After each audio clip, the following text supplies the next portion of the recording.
方才都急死我了，我没想到他把我带到你这儿来了。是我疏忽，差点就给姐姐惹来了祸端。你真的做了泥符节？太危险了。我一直想不起那符节上的字迹，又不见大王追查符节的动静，我一时心急，想用黄泥依着记忆把那符节做出来。看来真的有人在暗中窥探，你太大意了。怪我报仇心切，急于求成。还好，幸亏妹妹应付得滴水不漏。不知是我的运气，还是有人诚心想要帮我。什么意思？这符节之事，应当让大王知晓。你要不提，我还真没想到。可是大王他能信吗？这事情的头尾都能连上，该算是有凭有据了吧？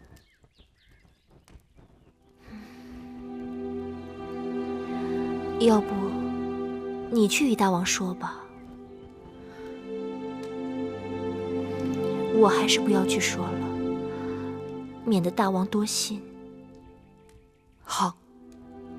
国美人被禁足了，听说大王还专门派人去训斥了他。这回他可是没逮着狐狸，反惹一身骚。哼，这次算芈月他们运气好，碰到国美人这么个缺心少肺的。下次若犯到我手里，定不会让他们那么轻易逃掉。也不知是谁给国美人通的风声，不然他心思比麻绳还粗的一个人，怎么会留意到别人屋檐下的闲事？那也只能怪芈月仗着自己是王后的心腹，行事太过张扬。夫人，怎么说？你下去吧。是。姐姐，这是……一封家书而已。姐姐近日收到家书，总是心情沉郁，难道是家中有事？父母年老多病，收到家书，难免会有些伤感。女子远嫁，从夫从子，纵是有故国之思，也要放到后边了。姐姐认为我说的可对？对，妹妹说的是啊。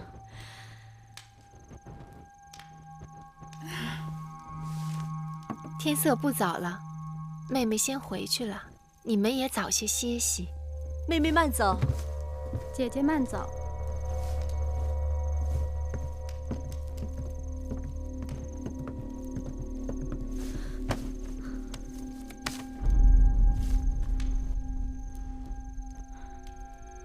姐姐，信上说些什么？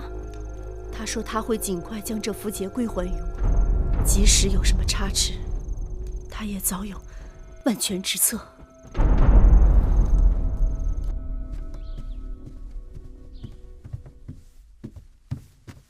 大王，芈月求见。不见。是。等等，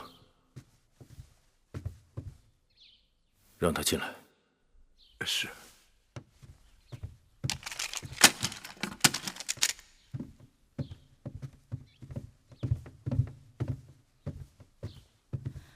拜见大王。你来做什么？芈月想起一件要紧的事情。何事？芈月终于想起那义渠王手中符节上的字迹了。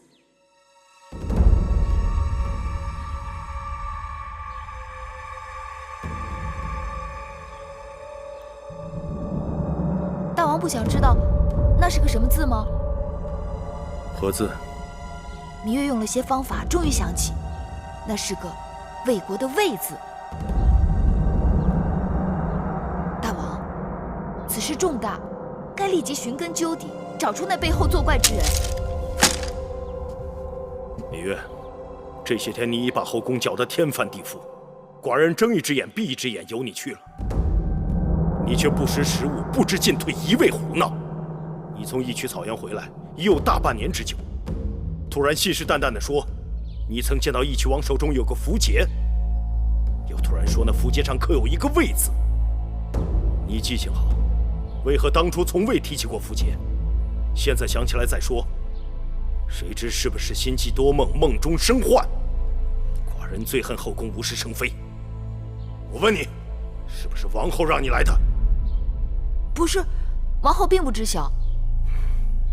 王后还算有分寸。大王若不信，何不在后宫核查嫔妃们手中的符节？那便可水落石出了。大胆！一个小丫头在寡人的大殿里胡言乱语，干涉朝政。母亲，在，还不给寡人把她撵出去？是。芈月，走，出去！快走了，快走，快走。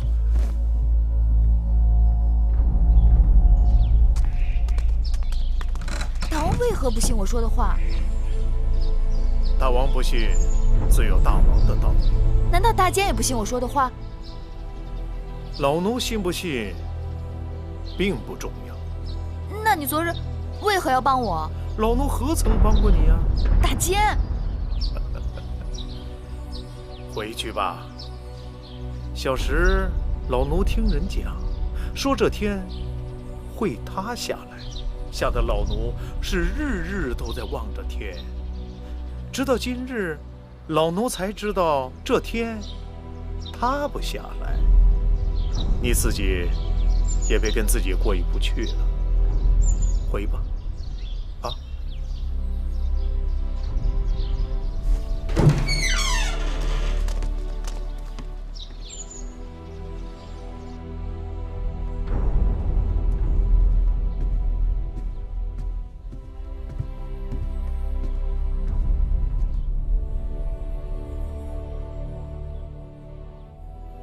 大王，那小丫头脾气太倔强了。大王放心，在宫里多打磨几年就好了。寡人怕她不知进退，闯出祸来。以后你要多盯着点。是。哼，大王竟然不信我说的话。大王最恨后宫有人多事。这哪里是后宫的事？这明明关系到大秦的安危。既然大王都已经发脾气了，此事还是先放一放吧，免得因小失大。大王发了脾气又如何？我又不需要他的宠幸，更不图他的恩惠。等有一日我抓到仇人，我即刻出宫。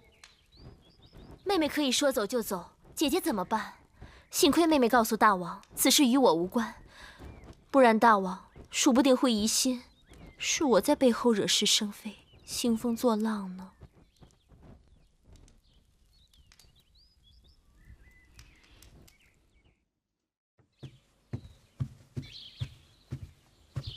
大王，王后来了。哼，难道王后跟那个小丫头一样，不知深浅？让她进来。是。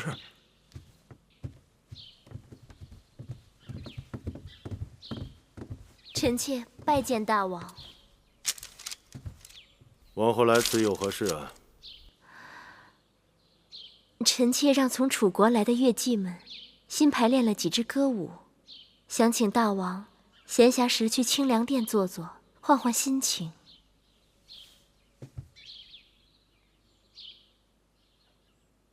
好，寡人今晚有空，晚上后去吧。是。这几日，那芈月在做什么？芈月这几日忙得很。其实这些曲子也是芈月帮臣妾选的，她在这上面费了不少心血呢。这就对了，女人嘛，习习歌舞，做做女工，其他的事情少操心才好。臣妾记在心上了。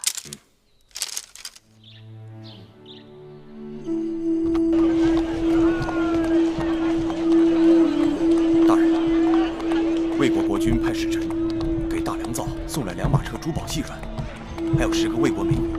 那使臣已经到了府上。魏国乃是我的母国，魏国国君3番5次差人送信来，想请我回国为相。但秦王对我格外倚重，眼下我在秦国也可谓是1人之下，万人之上，让我弃秦投魏，着实很为难。大人，您看这些礼物该怎么办？这礼物嘛，当然也不好再退回去了。但凡有能报答魏国国君的事情，我还是会做的。是。魏王仁厚，待我恩荣并济。秦魏联姻之事终究未成，魏夫人也未能扶正，在下一直于心不安。哈，公孙先生不必自责，谋事在人，成事在天。魏王知道先生已经尽力了。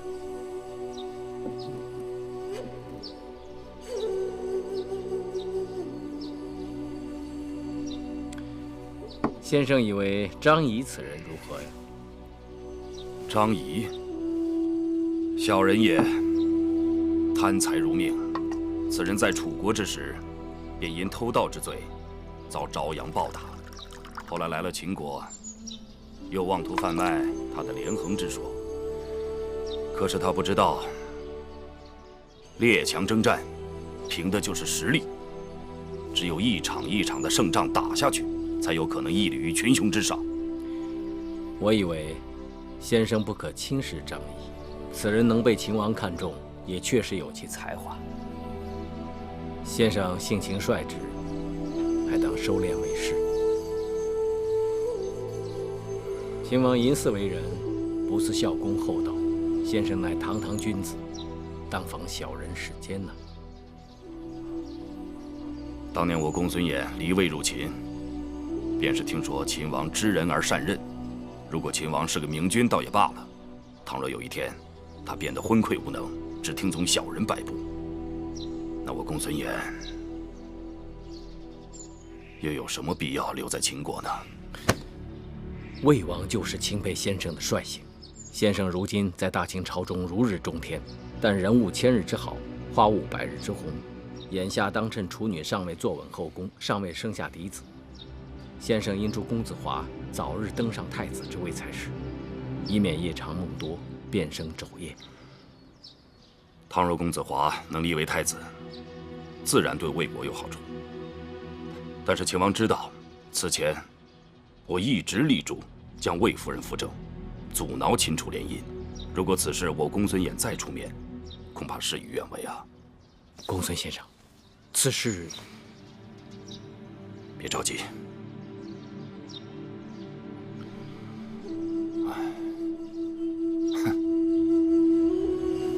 那儿不还有一个贪财如命的张仪吗？张仪此人一向做事都是谁给的钱多，就给谁出力。我看不如这样，让魏夫人去找张仪，由他提议立嬴华为太子，我来附议。如此一来，不就水到渠成了吗？先生高明。姐姐，自从上次芈月被大王训斥之后，如今再也没有人敢提那符节了。这一关我们总算是过去了。姐姐，眼下你应该把心思放在立太子的事情上了。先生信上说，要我们先疏通好自己的关系，该打点的千万别小气。别的还好说，就是那个张仪，我们与他素无来往，突然上门求他办事，也不知道他好不好说话。不打紧的姐姐，那就是个贪财的家伙，我们多给他点儿不就是了？妹妹说的有理。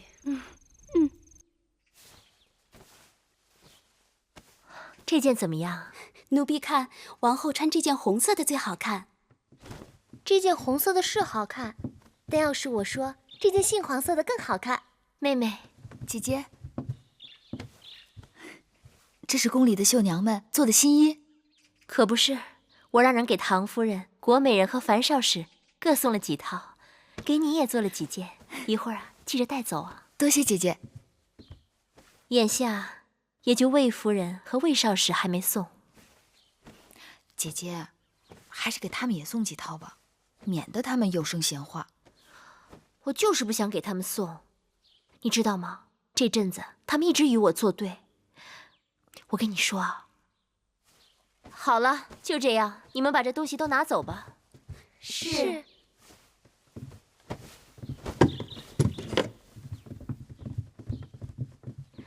妹妹，怎么了，姐姐？朝中有人开始议论立太子之事了。一些人向那些擅长游说的客卿行贿，游说大王和朝中重臣要立公子华为太子。他们都是些什么人？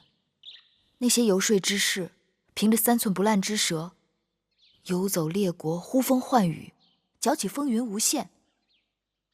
因此，让公子华当上太子，也不是不可能。据说这些钱都出自魏夫人之手。姐姐还知道什么？听说魏夫人下重礼的人中，有那个最会游说的客卿，叫张仪的。怎么会是他？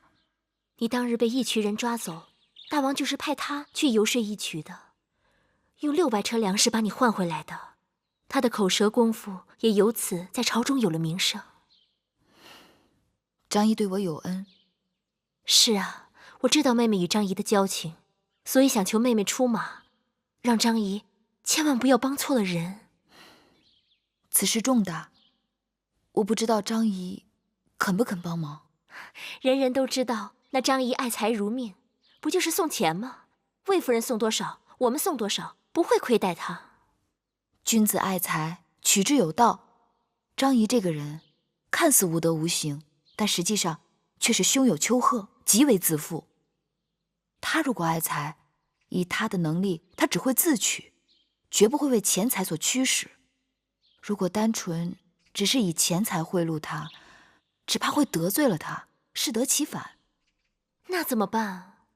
姐姐别着急，既然这个人难以为钱财所驱使，那魏夫人的钱财也未必能打动得了他。哼，过去我一直说不再与他来往，他却不以为然。看来他是说对了。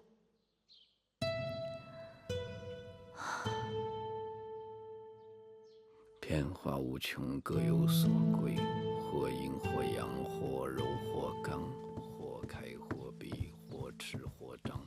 是故先生，有位宫中来的女子求见。审查其所先后。先生，先生，有位宫中来的。我诵读之时，万物搅扰，我说过多少次？让他留下名帖就行。先生，他说他是先生的故人，来给您送礼的。送礼？对。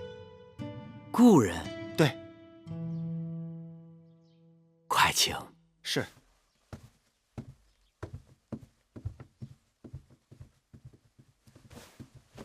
哎哈哈哈！芈月，多日未见。张子。啊。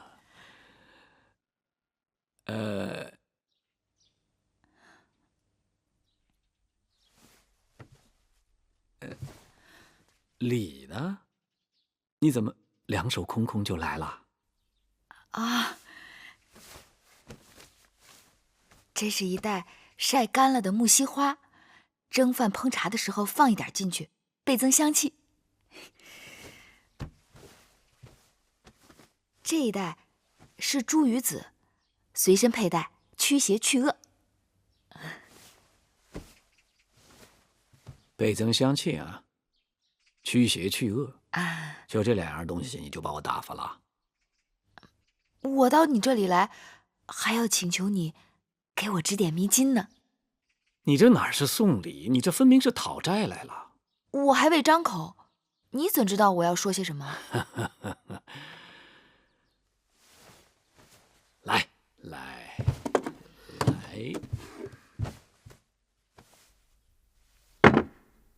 不就为了这个？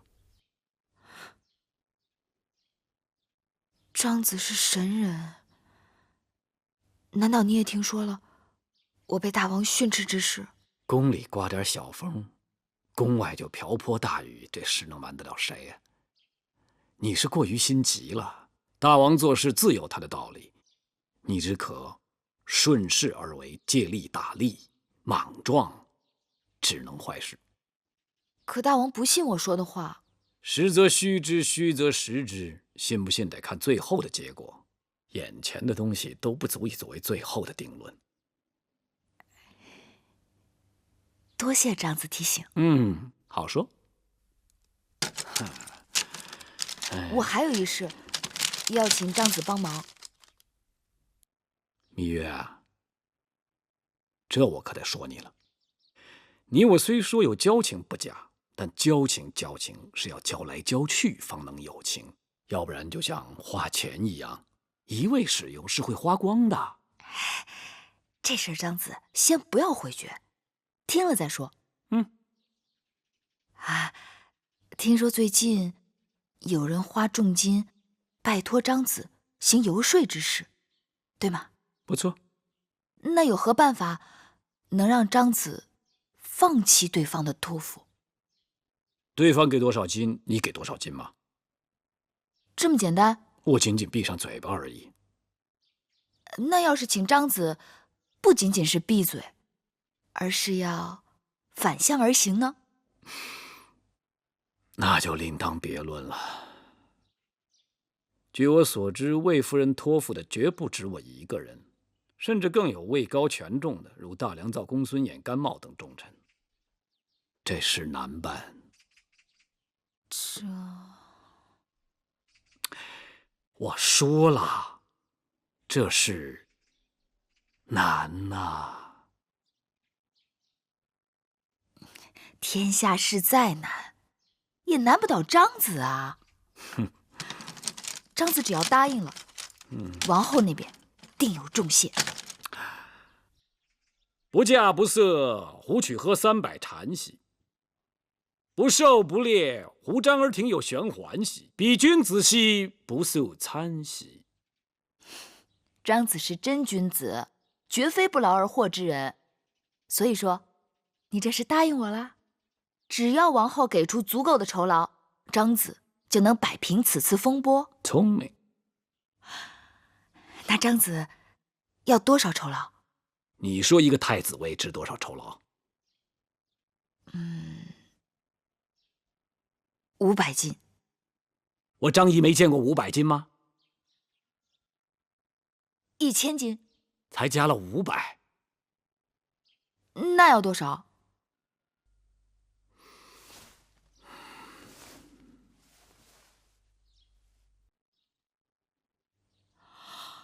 ？5000金。你这口也张得太大了吧？芈月，你糊涂啊！我若不向王后要足了重金，她怎会相信我张仪有如此非凡之能力？她又怎会知道你芈月出力游说之不易？我若不向她要足了重金，她如何能体会我倒汤赴火，历尽千难万险？她怎会对我心存感激呢？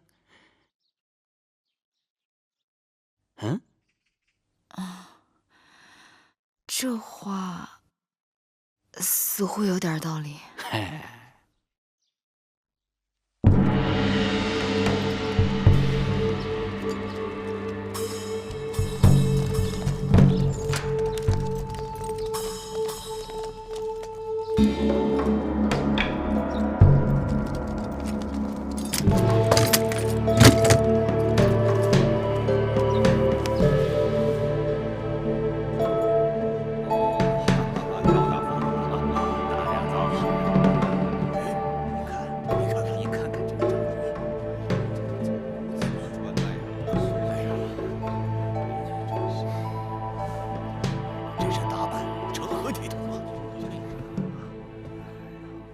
张仪，大良造，今日大朝，你为何如此打扮？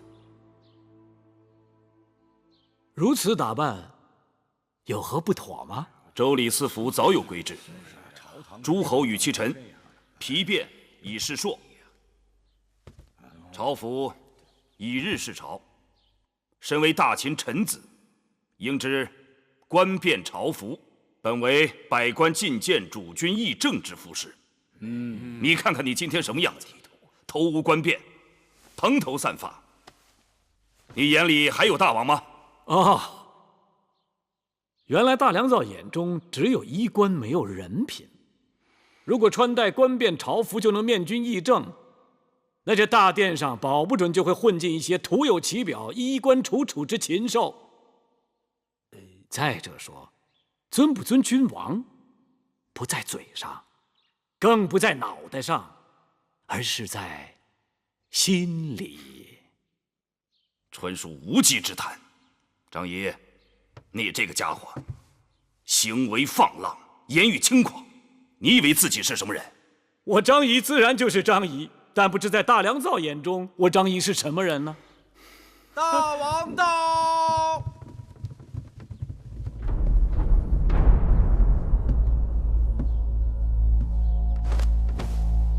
臣拜见大王。免礼。好热闹啊！争什么呢？说来让寡人听听。大王，今日大朝，张仪军前无状，目无周礼，举止癫狂。大王明鉴，张仪并非癫狂，只是头痛而已。哦，张子怎么会头痛？张仪脑袋太重，带不得冠便，带了就会头痛。这是何道理？因为装东西太多，所以张仪的脑袋太重。此话当真？微臣绝不敢在大王面前打诳语。张仪的脑袋里装的都是有益于大秦江山社稷的筹谋。大王，张仪完全是一派胡言。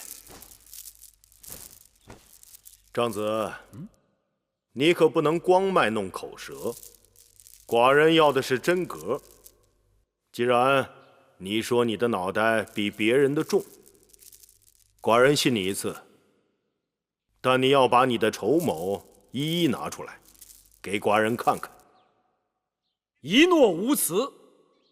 好，望张子言而有信，绝不反悔。从今日起，寡人就赐你免官上朝。但你也要记住，寡人要的是你脑袋里的东西，并不是你脑袋外面的东西。谢大王。大王，大良造，这官变之争，本是小事一桩，你这般计较，何苦呢？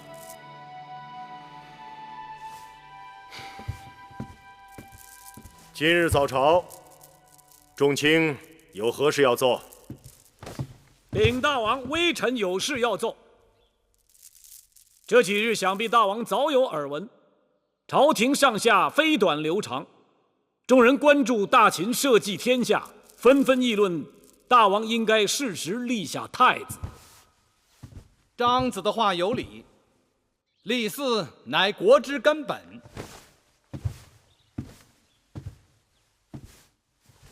大王，臣附议，张子所言也有道理。后宫众公子逐渐长成，臣以为庶公子中以公子嬴华胜人一筹。而且公子华是大王长子，才思敏捷，厚德载物，又有军功在身，再加上在大王的调教之下，百经历练，足以令众人心服口服。哼，众爱卿对此有何看法？大王，臣以为大良造之言切中要害，公子华文韬武略，的确不二人选。论人品才华，公子华出类拔萃。臣附议，臣附议，臣附议，臣附议，臣附议。这么说，你们都是众口一词了？非也，非也，并非众口一词。微臣方才没把话说完。那些劝大王早早立太子之说，纯属信口开河，胡扯八道。张仪，你为何出尔反尔？大王明鉴，微臣方才话没说完就被他们抢去了。在下的意思是，眼下大秦开疆拓土正值用人之际，过早立储，容易让公子们滋生懈怠之心，不肯再立军功。再者，大王正值春秋鼎盛，王后还未生嫡子，等王后生了嫡子，再议不迟嘛。大王，臣赞同张子之言。过早立储，若将来王后生下嫡子，则二子之间何以相处？先王后也无子嗣，有无嫡子，全赖天意。就算王后没有嫡子，也有更充分的时间让大王将诸位年长之公子多做比较。那些朝廷上下鼓噪早立太子之人，说轻了是别有用心，说重了是诅咒大王。望大王千万不要被他们蛊惑。张仪，你这个无耻小人！臣以为，张子之言虽然激烈，但的确有可取之处。既然立储为国之根本，大王还要严谨考量，给诸公子更多历练机会，慎重而行。大王，立嗣之事事关江山社稷，臣以为宜早不宜迟。大王，立太子又不是赶集卖货，没有早晚，只有时机好坏而已。张仪，你巧舌如簧，颠倒黑白。大良造，你貌似攻心，口是心非。我怎么？好了好了，不要再争了。你们都是寡人的肱骨之臣。大良造用心良苦，张子也是担心节虑。若此事变为你们的意气之争，反而伤了众卿间的和气。寡人心里有数，立嗣之事就不要再提了。大王贤明。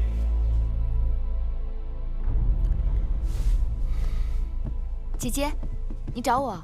妹妹，快来。妹妹，那5000金果然有效，恭喜姐姐。我听说张仪可把那个公孙衍气坏了。公孙衍下朝后对他的手下说，在秦国有他没张仪，有张仪便没有他。公孙衍恨死了张仪又有何用？那是大王做的决断。珍珠，王后有何吩咐？你去前面找木坚，就问大王今日会去哪里。让木坚转告大王，就说我亲手做了楚国的菜肴，想让大王来品尝。是。玳瑁姑姑，你再去准备一份厚礼。是。妹妹，你代我再谢谢张仪。是。妹妹，其实这一切都是妹妹的功劳。你别往会院去了，以后跟我住一块儿吧。姐姐的好意，我本不应该拒绝，但姐姐知道，我有一个幼弟同住，实在不方便住进来。有什么关系？让他也过来一起住好了。听人说，男孩子阳气重，容易让女人怀上儿子。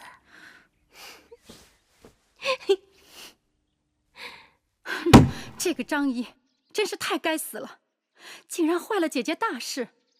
是我小看了他，他竟敢拿着姐姐的会金，还反过来咬姐姐。他既然敢这么做，就说明他有恃无恐。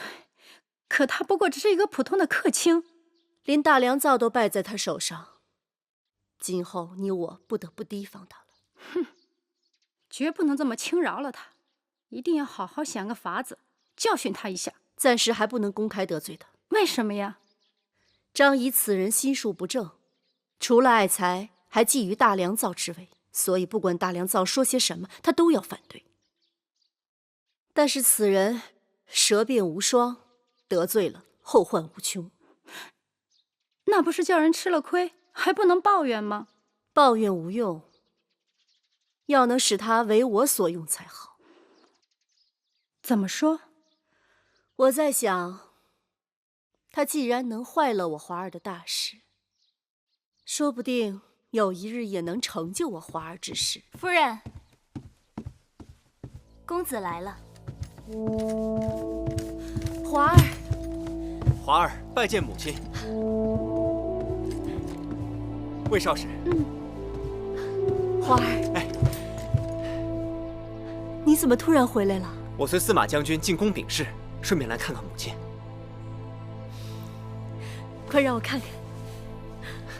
花儿，你怎么好像瘦了？孩儿结实得很。你可听说，前一阵子宫中议论立太子的事，大家都看好你。若不是大王听信了张仪的谗言，孩儿听说了。既然父王并不想即刻就立太子，母亲何苦要强求？可是论军功，论才华，这宫中无人能与你比肩。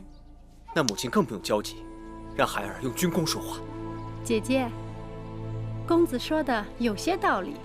有一日，公子若拿下总统领左庶长，以此之名统兵打仗，而大王其余诸子不安兵事，姐姐你说，大王会考虑立谁为嗣？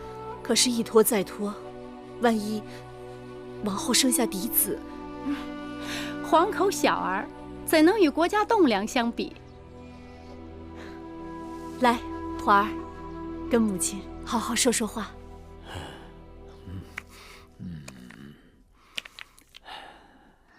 怎么，张子早知会有今日？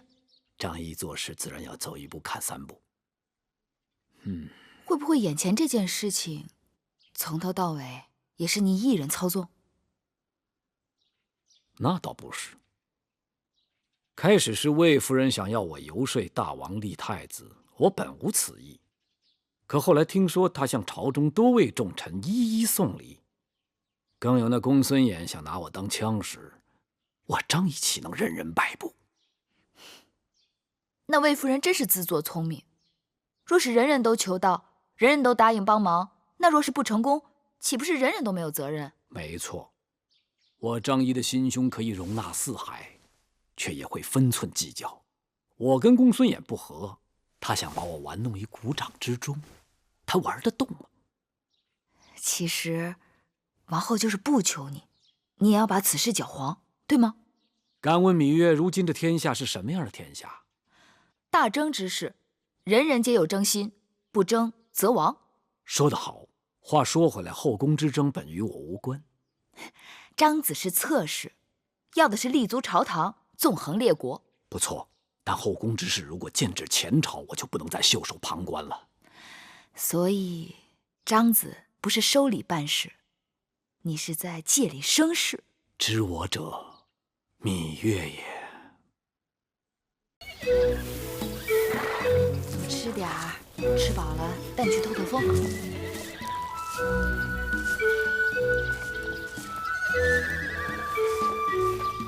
你是谁？他叫黑。等一下，让我猜猜，你是芈月，是也不是？哎，你怎么知道？看你的打扮，不是宫女。去年宫里新来的就只有王后和她的3个应侍。我听说景氏和孟昭氏都不喜骑射，那么独自一人来马厩的，自然只有芈月啦。既然你猜着了，那也让我猜猜阁下是谁。刚进宫时，宫中的嫔妃拜会王后，那些嫔妃该见的我都见了。你的打扮也不像是宫女。我记得有人跟我说过，大王有一位善骑的小女，那就应该是你了，大公主。你好聪明，以后你叫我梦莹就好。你真是个爽快人，直爽人碰上爽快人，我们俩一定可以聊得来。走，骑马去，走。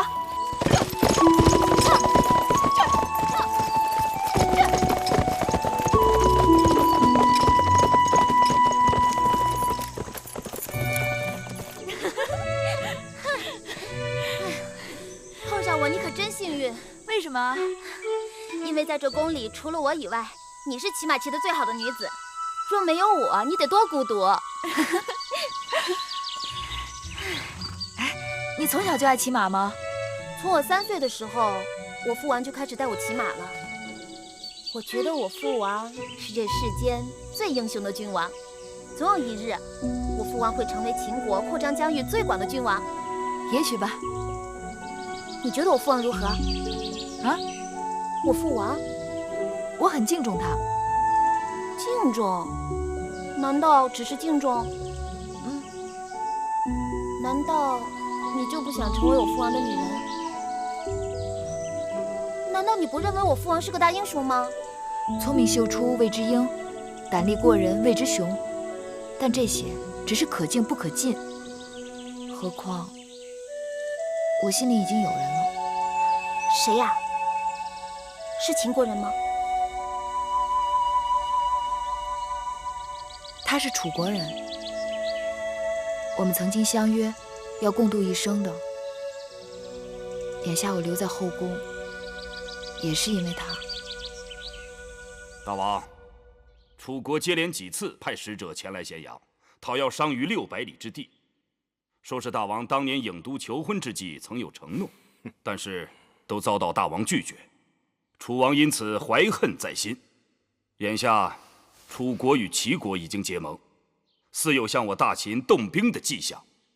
看看，这个楚王气量太小，寡人一句酒后之言，他还当真了，索讨不休，还想拉着别人动手，打上门来。齐楚若是联手，我大秦即使举倾国之力，只怕也难以应付啊！司马将军，你何苦长他人志气，灭自己人威风呢？甘大夫所言极是，我看不如就此机会教训一下楚国。大王，臣愿意带兵出征。大王，自商君变法，我秦国虽然国力大增，但毕竟底子单薄。这些年与魏、赵、义、渠等国连年交战，壮丁皆服兵役，耕地荒芜。尽管得到一些割地赔款，但收不抵支，都是靠秘密派出商贾向楚国和巴蜀等地购买粮食，才得以维持不闹饥荒。臣以为，秦国暂时不该再战，要养息休生一阵。若是他们打到家门口呢？是啊，楚离子，两害相较取其轻，我看这仗只好打了。谁说这仗就只好打了？啊，大良造，你太爱动武了。张仪，怎么又是你来哗众取宠啊？我怎么哗众取宠啊？大家都知道，大王刚刚娶了楚王的妹妹，秦楚两国新婚燕尔。啊，你说翻脸就翻脸，一点大国的风范都没有，不得遭到众国耻笑吗？难道张子想将我大秦国土拱手相让？那倒不是，大王得知道，这世上除了兵刃相见以外，还有一样东西更管用。那是何物？心智，以智取胜，强过100万雄兵。大王，这张仪所说的心智，不过就是摇唇鼓舌而已。好，张仪，既然你惯以惊世骇俗之语吓人，我且问你，如果我今日大秦不出兵，你有什么办法制止齐楚联合攻秦？我当然有。寡人愿闻其详。若大王恩准，我张仪愿只身前往楚国，拆散齐楚之盟，让楚国独木难支，不得不罢兵，如何？张子是说，你愿出使楚国，不用寡人给楚王1寸土地，就可以让楚国罢兵？哎，大王，土地可以不给，我出远门总得带上些盘缠，你得给点钱啊！你不能太吝啬了吧？大王，您可得当心呐！有人爱财如命，万一此人骗取了大王的钱财，脚底抹油，一走了之，不见踪影的话，我们向何处去寻找此人呢？啊！你的心可真大呀，大良造！如果你真的断定今日张仪是夸下海口，那你我何不打个赌呢？啊，谁输了，谁就当着众臣的面，扒光了衣裳，一丝不挂的在大王的宣誓殿上跪爬3圈，敢不敢？好，张仪，赌就赌。好，大家都听到了。张子，大王也听到了。你愿意给我们作证吗？司马错将军为我作证，甘茂将军也在，还有大监，够了，还有大监。既然张子有此胆量，寡人就让你去试试。明日我起身，您就等着微臣的好消息吧。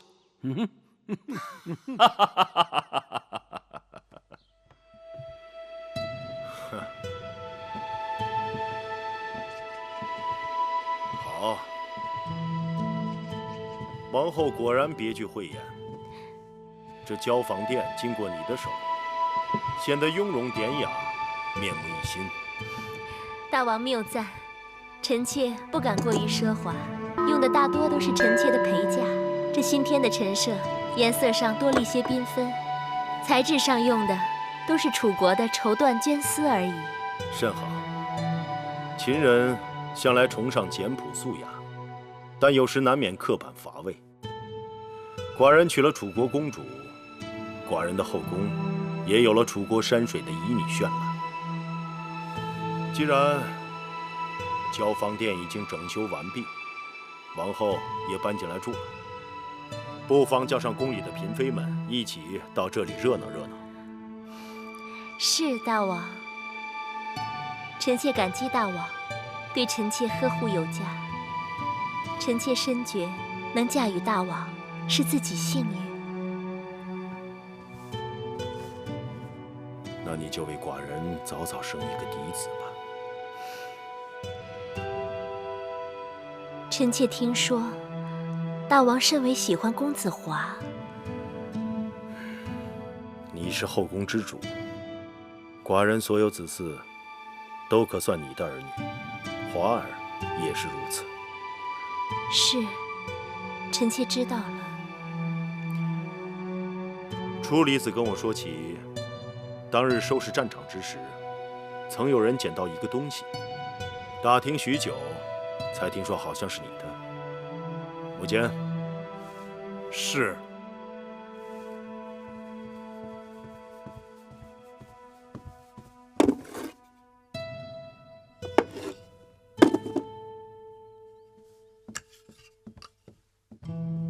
怎么了？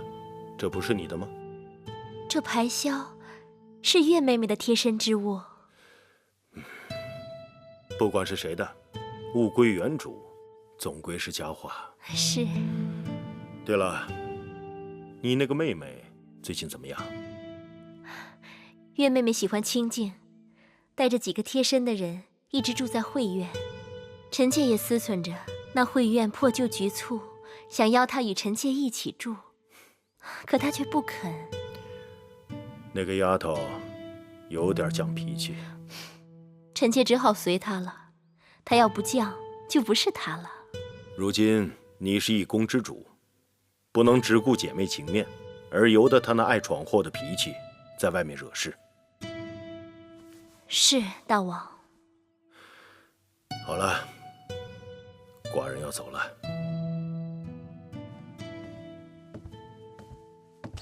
慧儿，快来！好香啊！好香！我们去那边看看。这两个小丫头跟了我们大半年，个头都长高了。你看，衣裳都见短了。给你戴上。可不是，好看。他们这身还都是王后上次让人新做的，不穿也可惜了。等我回去把裙边给他们放下来，还能凑合再穿穿。好看。王后的交房殿刚刚陈设好，传话要我过去看看。你们姐妹情深，王后心里是有你的。魏夫人近来身体可好？好久没见了，真是把婢子惦记死了。夫人还好，你也知道，自从那新王后入宫，这后宫烦心的事儿就一日比一日多了。那个新王后就是运气好，要是当时能在武官，当心脚下。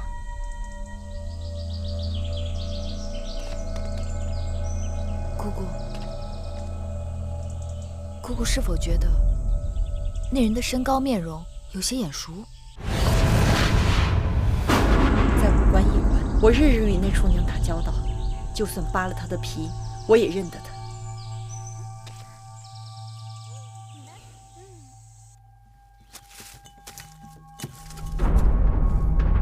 夫人，魏王派人送东西来了。拜见夫人，魏王让奴婢给夫人问好。有劳魏王牵挂。夫人，是我。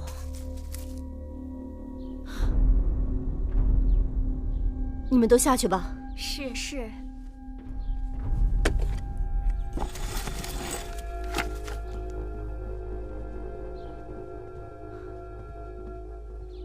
桑儿，你怎么来了？夫人认错了，奴婢是桑儿的妹妹慎儿。因为姐姐日夜思念夫人，刚好魏王要派人给夫人送东西，于是奴婢就讨了这个差事，替姐姐来看望夫人。哦，你们这对双胞姐妹，从小就长得一模一样，辨认起来还真是有些难呢。既然如此，那夫人就把奴婢当作桑儿吧。无关事情败露，我让桑儿径直逃回魏国。其实，在我心里，没有一日不挂念你的姐姐。谢夫人。这边再添2副席阵，我们带过来的漆器也拿过来摆设一下。是。姐姐，妹妹，你来的正好，你快看，大王给你找回了什么？姐姐知道这是你的心爱之物，这排箫失而复得，赶快收好吧。那日一群人拦截迎亲车队，月儿连性命都不打算要了，不想却还能将她找回来。当日妹妹替姐姐遭难，姐姐不会让妹妹白白受委屈，一定好好补偿你。你看，这交房殿修整一新，旁边几处的偏殿，妹妹可以挑选一处搬过来住吧。姐姐，眼下我有更要紧的事情要告诉你。我遇到了那个在武关给你下毒的厨娘了。你说什么？我和魁姑看得真真切切，就是那个跑掉的厨娘。她刚刚从魏国来，替魏王给魏夫人送礼，此刻正在披香殿呢。可事隔1年了，妹妹怎能凭瞬间一瞥就认出是当日之人呢？我虽只是瞬间一瞥，但当日魁姑与那厨娘在厨房打过不少交道，定不会认错的。那你打算怎么办？既然那厨娘去披香殿找魏夫人，那正说明他们俩是一伙的。立刻动用宫中内侍，包围披香殿，抓捕厨娘，让她说出背后指使。没有大王传旨，擅自搜剿后宫，抓捕嫔妃母国探亲之人，这可是大事啊！舍不得孩儿套不着狼，姐姐再犹豫，机会就没了。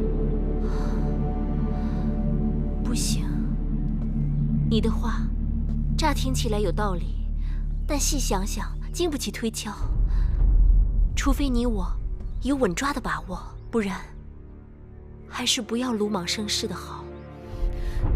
姐姐何时变得这样胆小怕事？大王不喜后宫有人生事端。上次妹妹为了符节，在成明殿已经被大王斥责，大王已然不悦了，妹妹又何苦要雪上增霜呢？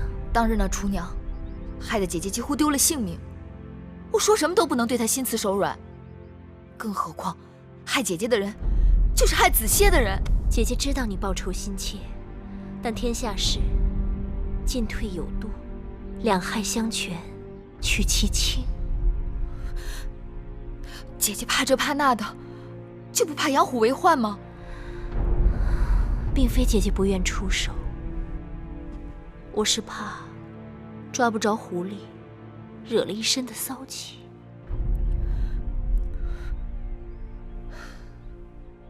王后大约也有她的难处，你毕竟是她的陪嫁姻妾，若出差池，王后是要担干系的呀。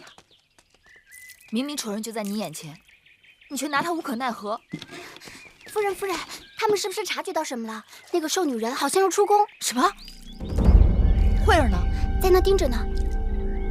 哼，我就不信邪，一人做事一人担，偏不让他在我眼皮底下跑了。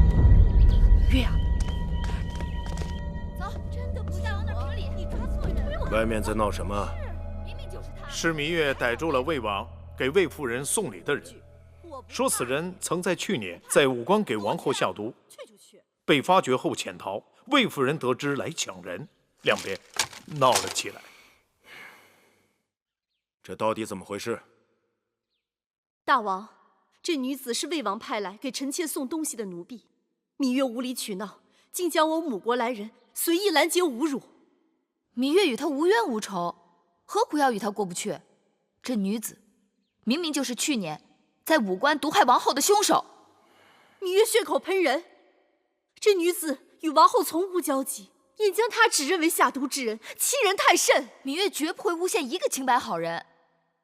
去年我亲眼见到这女子扮成厨娘，在武关驿馆下毒，若不是女医治医术高明，王后就差点丢了性命。她只是魏国宫里一普通女婢，为何要千里迢迢去武关毒害王后啊？那就要问魏夫人了。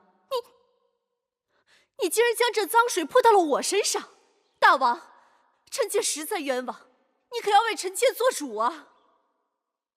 就算这个女子真的谋害过王后，你硬说魏夫人是其主谋，到底有些牵强。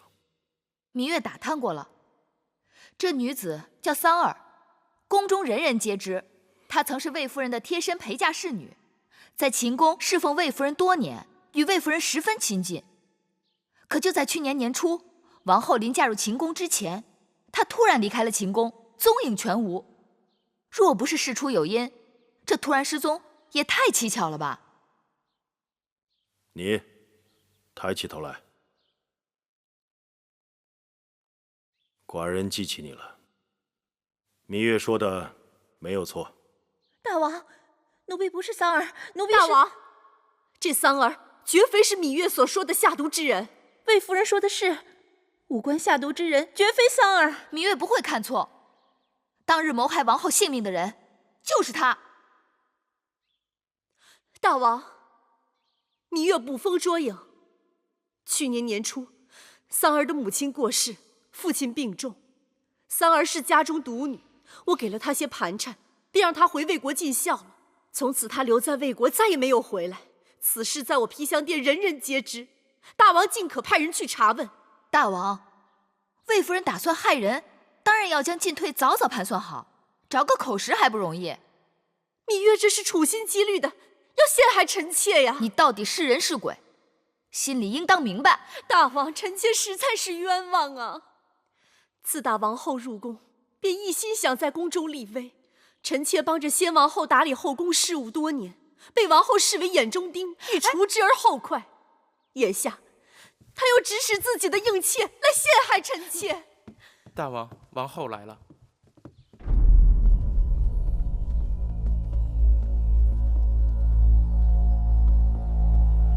臣妾参见大王。王后来的正好，你看看，一边是你的陪嫁，说抓到害你的凶手；一边是魏夫人，说是被人诬陷的。既然此事是因王后而起，寡人想听听王后的说法。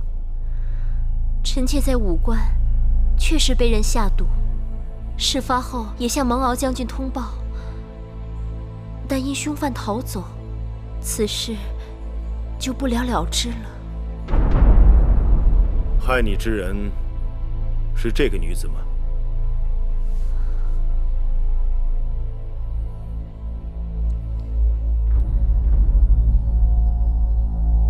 当日，臣妾身在明处，害我之人躲在暗处，害人之人识得臣妾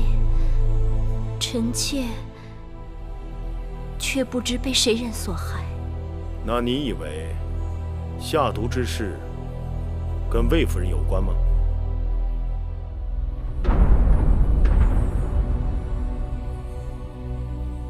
是，或是不是？臣妾不知。不知？这么说，你也是早有几分疑心了吧？入宫前，臣妾与魏夫人素未谋面。入宫后，我们是宫中姐妹。魏夫人魏夫人该不至于对臣妾下此毒手吧？王后不可姑息养奸。若不是魏夫人，那勾结一群人拦截王后迎亲车队的是何人？那一心想要王后性命的又是何人？欲加之罪，何患无辞？你拿出证据来！芈月，既然你指认这个女子下毒，你可有凭证？当然，这女子从我们手中挣脱逃跑，被魁姑追上咬了一口，一定会留下印记。大王，可让人查看她的手背。哪只手？回大王，该是左手。母监。是。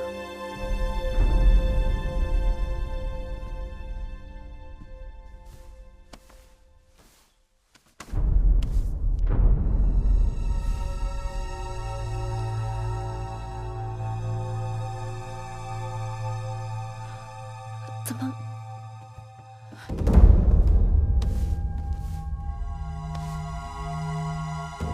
回大王，没有伤疤。哎，不可能！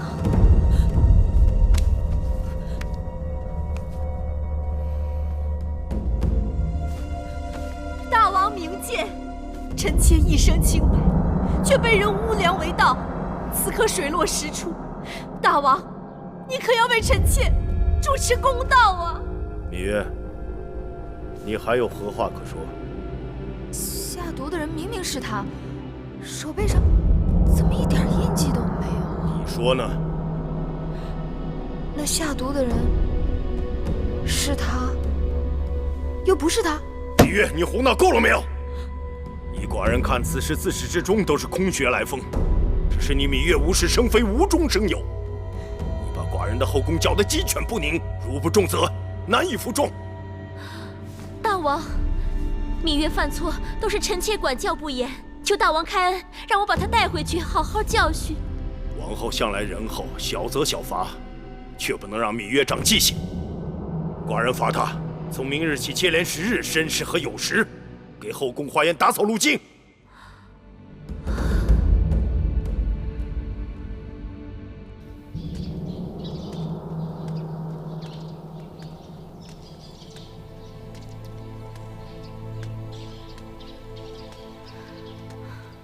不是姐姐怪你，今日之事，妹妹真的太过莽撞了。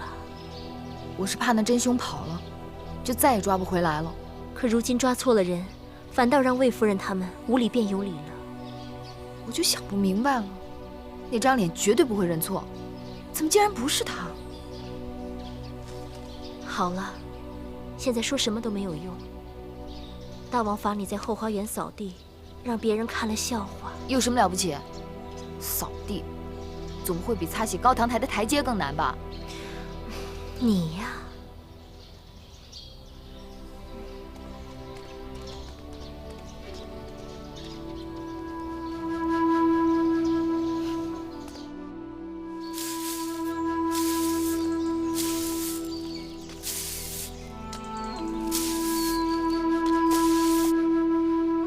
太阳那么毒，芈月在后花园扫地，不知有多辛苦。珍珠，你再让御膳房做些绿豆汤，我们给芈月送过去。是。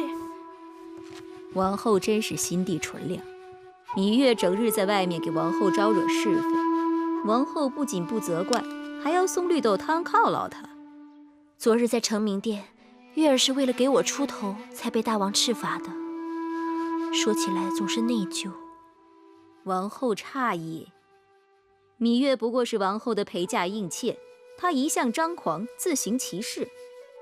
王后若不对她严加管教，约束言行，今后还不知道要闯出什么祸事来。姑姑，这是我与她的事，和你们无关。王后，别再说了，再去给我盛一碗。是。妹妹，妹妹，你这巧手，一刻也不肯闲着。不必多礼。两位姐姐悄没声的来了，倒吓了我一跳。我们若不进来吓吓你，你恐怕又要在这儿绣上一整天吧。身子沉了，人也懒了，好在手还能动。再说了，这小衣服很快就能派上用场了。你没听御医说吗？身子沉了，更要出去走动走动，等日子到了才好生养。说是这么说的，只是老一个人逛这宫里的园子，也怪无趣的。所以今日我们才到你这里来，就是为了陪你逛园子的。走。哎，姐姐，外面太阳这么大，晒得人昏头昏脑的，不去也罢。妹妹难道没有听说？昨日大王下旨，说是在后花园里添了个稀罕的好景致。咱们要不敢去啊，怕是会错过的。什么好景致？此刻不能告诉你，你随我们去看了便知道了。走吧。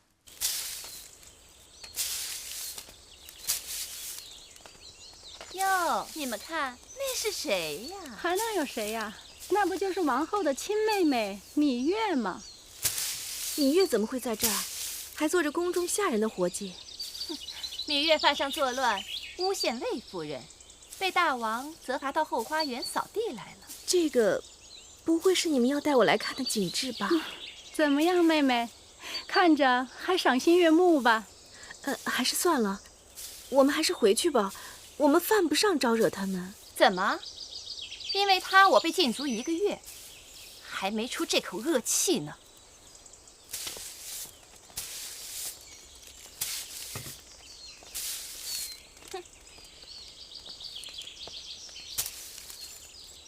见过国美人。樊少使、魏少使，妹妹真是劳苦啊，让人心疼啊。若早知如此，该悔不当初吧。芈月做事，从不后悔。芈月妹妹手脚灵便，倒像是做惯了粗活的人。听说大王除了罚你扫路径，还责令王后好好教训你。也不知道王后准备了多少藤条和板子。宫中愚不可及之人，果然很多。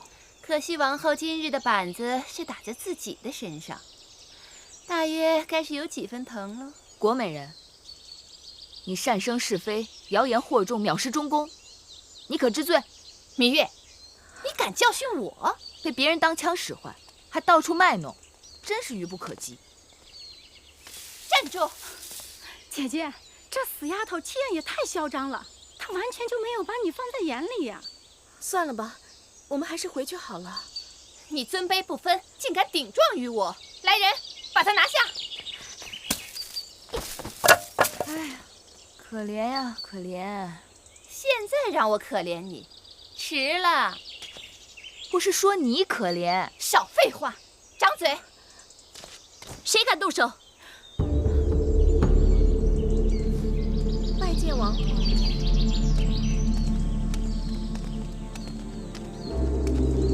拜见王后。拜见王后。拜见王后。跪下。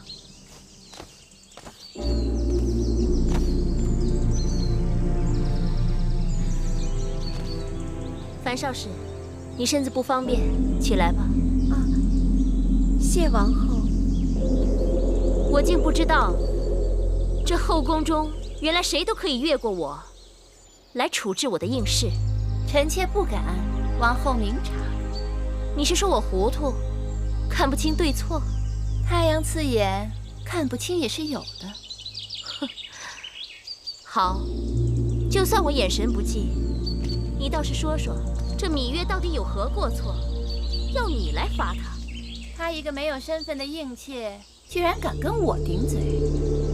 你是宫中老人，自然懂得位分高低。方才胡言乱语，亵渎侮辱我，这该如何处置？臣妾性格爽快，都是无心之言。王后，这国美人好厉害呀，无心之言都能挑拨是非，恶意中伤。若有心，岂不即刻便杀了人？姑姑说得对，我今日不罚国美人本人，但我要罚她那张嘴。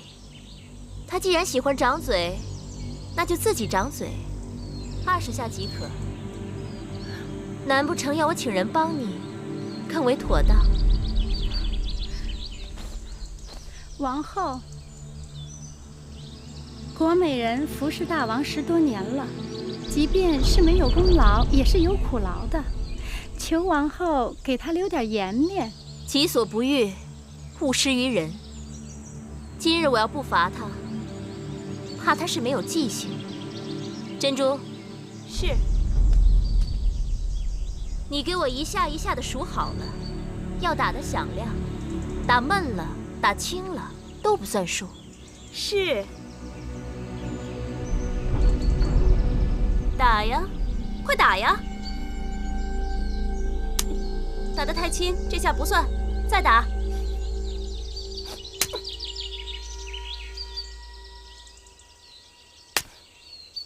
王后，火气不必太盛，刚立了夏，还没入伏，火气大了，容易伤身。大王的长姐，尹夫人，想不到这么巧，在这儿会碰到王后。自大王大婚，我这是头一次回宫，就撞上了热闹。大热天儿，你们都跪着干什么呀？快起来吧！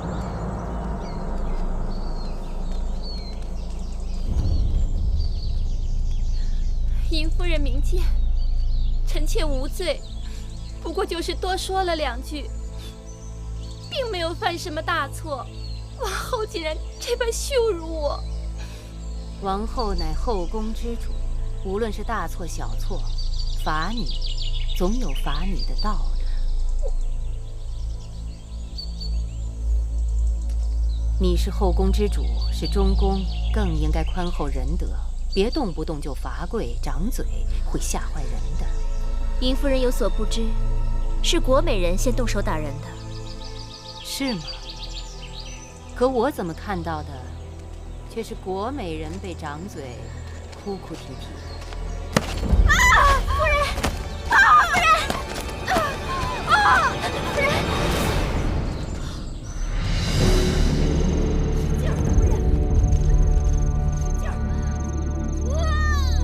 使劲儿啊！夫人，使点劲儿！使劲儿！好，使劲儿！再使点劲儿！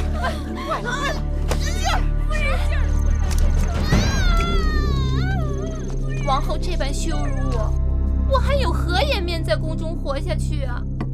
大王要是不替我做主，那我只好死了。宫中的日子就是这个样子，有人一手遮天，有人就不得不忍气吞声。除了以死相拼，否则就要永远受人欺负。记得先王后还在的时候，有一次唐夫人做错了事情，先王后当着众人面责罚了她。她大约是因为面子过不去，就投环上吊了。结果被她的侍女撞上，救了她的性命。为这事，大王还训斥了先王后。从此以后，这宫里就没人再敢招惹唐夫人了，怕她再死一回。是啊，那次唐夫人运气真好。什么运气好啊？我猜她其实只是做个样子。她大约是预先让她的侍女候在门外，当她踢翻胡床，侍女冲了进来，别人也只能赞她好运了。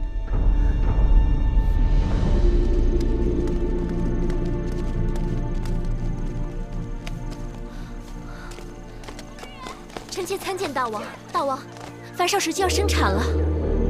怎么样了？樊少时滚下台阶，受到惊吓，身子也受了挫伤。这生产恐怕要费些周折，医女正在里面施救，请大王放心。愣着干嘛？还不快去！是。再使点劲啊！夫人，再使点劲儿！使劲儿！赶紧拿水，拿水来！坚持住啊！夫人，使劲儿啊！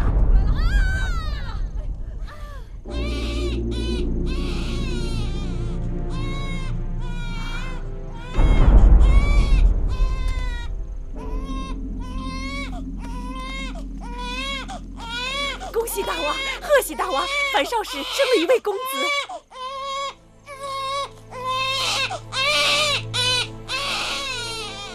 樊少时怎么样？樊少时失血过多，身体虚弱。李密，臣在。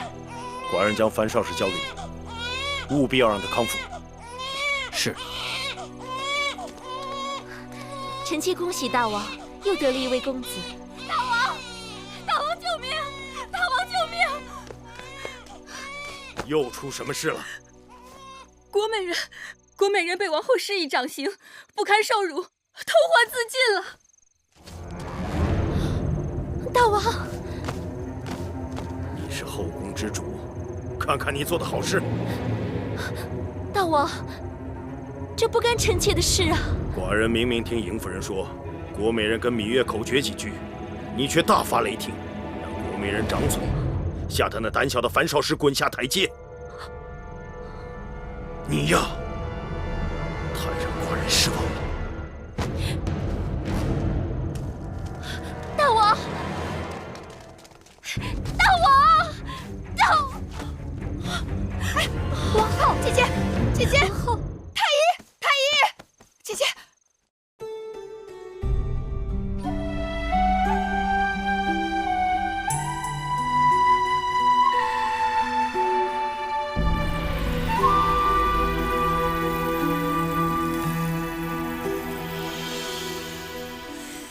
繁星如许，明月如初，前尘往事从何起数？心有情丝万千束，却生得一缕孤独。春花开谢，秋草又枯，盛衰荣辱，如何细数？逆水暖，为谁寒？换不回一人如故。尝尽悲欢离合人间苦，却怎么咫尺天涯陌路？去心诉，是一度，去情再相负。愿为你平静柔情傲骨，望尽相思红颜凋零处。我只愿与你朝朝暮暮，爱如心，恨如骨，生死再相负。愿为你永生永世守护，愿为你永生永世守护。